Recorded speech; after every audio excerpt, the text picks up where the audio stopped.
Hello, everyone. Welcome to Chapter 8, Estimating with Confidence. This is the first chapter where there is the significance test you're going to be doing. And let's just get started. So, first of all, we're going to talk about Chapter 8.1, Confidence Interval.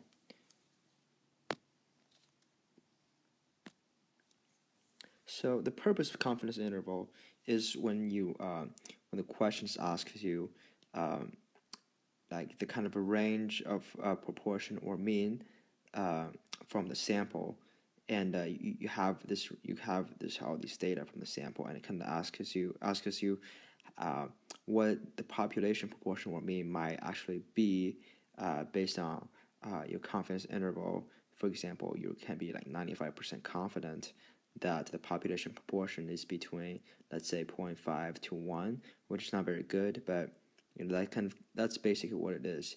Because from the sample, you can never be 100% sure that the sample range you have is the actual population proportional mean, because it's only a sample. No matter how random you get, no matter how well the experiment is designed or the survey is designed, you simply cannot. It's not possible, and you can never be 100% sure that you got the actual value, which is why we have the confidence interval, and it's very convenient, and as I'll explain later. The definition: a point estimator. So once you're talking about the confidence interval, you're gonna see point estimator a lot. A point estimator is a statistic that provides an estimate of a population parameter, as I have mentioned, the population mean, the population proportion. Usually the point estimator is usually precise, and it's our as on the text, best guess. And the point estimator are usually the mean in the sample mean and the sample proportion, and they're only in this case when the survey or experiment is very well designed, and that's when the sample mean or sample proportion is very close to the actual proportion or mean, but they're never. I mean, it's rare. It's very rare when they are the same. So which is why you have the confidence interval again. So you might want to memorize this part, how to interpret the confidence interval and confidence level. So there's nothing much to talk about right here, because you're really just memorizing. You're really memorizing the words right here. But for the new students here, we're really emphasizing on the confidence interval. The confidence level is really for the multiple choice. You might odds are you might not even see it, but confidence interval, as you move on to the significance test and the chi-square test, now that you're using confidence interval a lot, and it is really, it is necessary to memorize the confidence interval. This sentence: we're percent confident that the interval from what captures the actual value of the population parameter, the context, of course. For the confidence level, though, it'd be great if you can actually memorize it. And now let's actually move on to the confidence interval. The confidence interval is you're really focusing the margin of error and the confidence level. The confidence interval for estimating a population parameter is statistics plus or minus critical value times standard deviation of statistics. This sentence, this equation is actually on the cheat sheet on your actual AP exam, and it's I believe it's on the second page above, right on top of the second page, and it's actually pretty useful, as I'll explain later why it is useful. So when you're doing the confidence interval, or when you're doing all the significance tests in the future, you always have to kind of check the conditions before you move on to anything. But keep in mind, all the tests we learn in this book are very robust. The term robust, it is great. I mean, you have to memorize this term. Robust means the tests are very resistant to kind of surprising conditions. For example, your sample size is too small, or you have some skewed data or outliers in your data. the test will not be very much affected by it typically, but of course, it is still necessary to check the conditions for the sake of the testing. So you're going to check random, very straightforward. The data has to come from a very well-designed random sample or randomized experiment. As you have learned in the previous chapters, you should be able to recall this right now.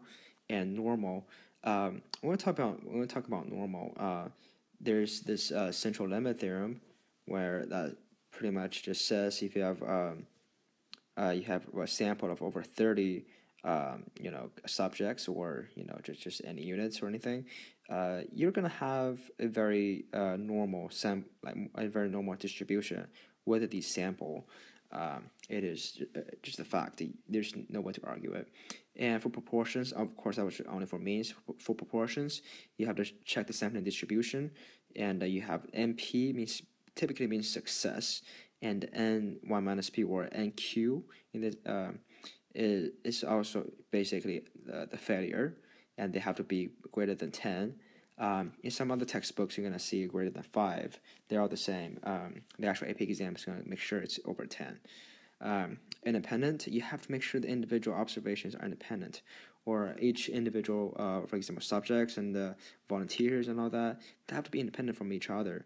If they're not, typically actually kind of affects the outcome of the whole study. Now let's move on to 8.2, estimated population proportion. So 8.1 kind of gives you a very generalized idea of what confidence interval is. So now let's actually go into depth of population proportion. And please notice it is proportion right here. So we're only talking about percentages in this case. Do not ever mess up proportion with mean or any other weird stuff in this book. So hopefully you can see this picture better. This is straight from your book, and it is worth it to memorize it. However, this equation right here, as you can see, is on your cheat sheet too on the AP exam. You're gonna later on, as you move on to chapter 9, you're gonna realize that this equation on the cheat sheet is actually very, very useful on your AP test once you figure out how to use it. And I'll certainly explain later when we're on chapter 9. So Z is the critical value. If you recall from the previous equations, the statistics plus minus critical value times the standard error, actually. This is what it is. As you can see, the entire cheat sheet is there to remind you of what you're doing right here. So Z is a critical value. Of course, we're going to be able to calculate later in life. This is it. It is you don't have to memorize it, but I do recommend it for tests and quizzes for Mr. Lee's class. And now, let's just review real quick. State, plan, do, and conclude. For state, you have to state your parameter and the test you're gonna use. Especially for the AP, you might not see this on the examples in your book, but it is really important to actually do it on your tests and quizzes and for AP exam. Plan, identify that you can restate the test again, but make sure you check all the conditions and check the right conditions. And you do the actual calculations, draw the graphs, and conclude, interpret your interval. As I said, for the count, you're most likely dealing with confidence interval instead of confidence level. And now just you can pause the video right now if you want to just kind of look through the calculator procedure for the confidence in Z interval for proportion. Remember, Z is always for proportion. Later on, you're going to encounter T. That's only for mean. That's the only difference right here. And now is the sample size for design margin of error. So margin of error is basically a sample, the critical value times the standard error. That's basically what margin of error is. So just read it real quick. It's also on your textbook. So there it is. Just read it. Here's just one example from the book. Hopefully, the quality does not bother you in this case. So it kind of gives you a very good idea. Just focus right here. You have you're gonna for on the question, it's gonna tell you. It might not. I mean, actually, I'm sorry. It doesn't tell you which confidence interval you're gonna do. So typically, you're gonna do the 95% confidence interval, as is right here, 95% confidence interval, and you're gonna check the conditions: random, normal, independence. So in this case, it's a proportion, as you can see. So which means you're checking for success and failure, and of course, it's fine on the test to actually write n times q hat equals something. Q hat is the same as 1 minus p hat. It's just another way so you can save some time on your actual AP test. And independent, you can see, I mean, the entire procedure, as you do more prompts, you can realize it's very repetitive, and just, as you do more prompts, you're going to realize you're just writing out the same conditions all the time, because it's a class. You're dealing with things that are kind of predetermined. Typically, you always meet the conditions. Very, very rarely, especially on the AP exam, would you have conditions that are not met. So you just can just move on. As you do more problems, you're gonna realize it's actually pretty easy. Now let's move on to do 95% confidence interval. Again, as you can see on the state plan and do, the book hasn't mentioned what test you're doing. Be very aware of this when we're doing that, taking the exam or the test or quiz, because you have to state the test you're doing for each question, and just repeat it, so you don't get points off. And always, as you're from the newcomers and who hasn't taken the AP stats before with the actual AP exam, you always have the generalized equation first written down, which is why they're providing you with a cheat sheet, so you can just copy it down and then plug in the numbers, and then write the final answer. So some people might just want to be smart and all that. Actually, after plugging the numbers and just using the number you plugged in and do the actual calculation to get the answer. Actually, don't ever do that. Don't ever do that for the test, quiz, or AP exam, especially the AP exam.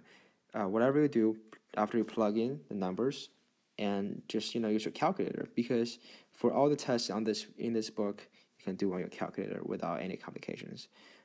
That's why you're using a calculator.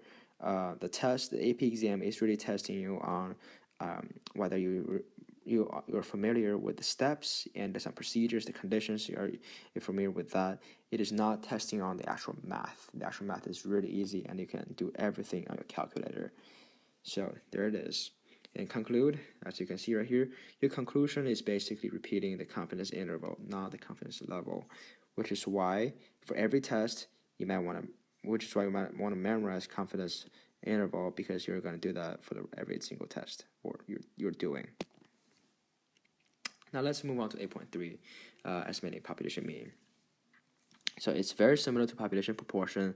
It's only some minor changes in population when you're doing the conditions and when you're doing the actual calculation, but basically it's almost the same thing. So again, from your book, and again, as I said, you have the actual equation: test statistics plus minus critical value times the standard error. So this right here, standard deviation. Oops. Okay, standard deviation over square root of the sample size. Actually, the standard error is known as standard error, and yeah. So this is what it is, and margin of error, as you can see, it's just right here, including the z. So right here, if you still remember, if you paid attention previously, I said that z is always for population and t is for mean. In this case, it's a z. It is don't get confused by this, because if you read the topic real carefully, it's a population mean. And when I said z is for p is, z is for population mean and population proportion, and t is for mean, I'm talking about the sample. This is population. And if you look carefully at this standard deviation right here, this symbol means a population standard deviation. This is when you know the population standard deviation already, not from the sample, and that's when you can use the z. And the difference between z and t is that t has a degree of freedom, and z does not. Z is just a typical normal probability plot. I mean, I'm sorry, just normal plot. And once you started have a degree of freedom, you're gonna have something more like this. And as degree of freedom goes up, goes down like that. So it kind of flattens out. You're gonna have more area on the tails and less area actually in the middle. So that's the difference.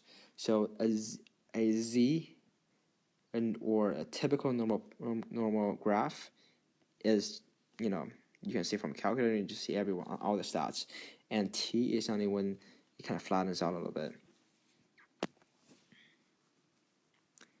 And now choosing a sample size for desired margin of error. Again, this is still the confusing part because you're still having this little population standard deviation. But anyways, this is also from the book actually, and this is just kind of teaching you how to get the population the sample size of the actual calculation. Just bear in mind, because for 2015 your AP stats test or the exam, the one we just took, there was actually one question, a multiple choice question, asking this type of question.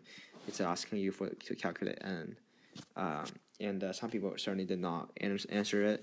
So it is worth your time to review this part, and especially from your book, so it would be prepared. And one simple t interval. Oh, here you go. Now we have the t right here. You're gonna love the t in the future. So t is the same. T, okay.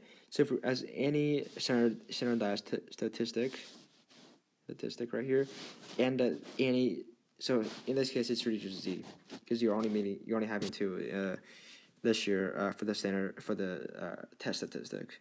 It's t and z, but it's a very generalized statement. So just keep moving. And again, so this is how you're gonna do the t. This is right here. Unfortunately you do not have this. Actually, you do not have the t on the cheat sheet you're gonna have on the on the exam. But there's a way to memorize it. Since on test exam it tells you, the second page, it tells you this the standard deviation is this. As you can see, this part is the exact same thing at the bottom, right? And then you have the sample mean minus the population mean, right? So just kind of sample something, whatever proportion of stuff, right? Let's put it right on here, minus the parameter. There you go, over standard deviation. So that's what it is. So this is a better way to memorize it. It's the same thing for the z, and you're only switching for the sample, which is switching out with a p hat, and the standard deviation is going to be the square root thing that you have seen previously. And since we're using t right here, you're going to have degree of freedom, and degree of freedom is always n minus 1. Later on, you're going to have different degree of freedom in different cases, but now it's only n minus 1, and it is worth memorizing. And now here is the actual equation you really have to memorize. And notice here, this is the sample standard deviation, which is different from this. This is the population standard deviation, the one I just drew. So, conditions for inference about population mean. It's very similar to that of the proportion. You still have the random, you have the normal, you have the independent. The only difference with the normal, here instead of success and the failure, you're gonna have n greater than 30. Pretty much simpler, right? You don't even have to calculate it. Just check the question. If that surveyed over 30 people, or 30 surveyed, or did over anything over 30, you'll be fine. And again, there's the last slide. Your actual calculation from the calculator. Just review this part if you want to, because it's pretty straightforward once you're taking an AP test. And then now that is all for chapter 8, and hopefully you enjoyed it. Keep watching chapter 9 later on.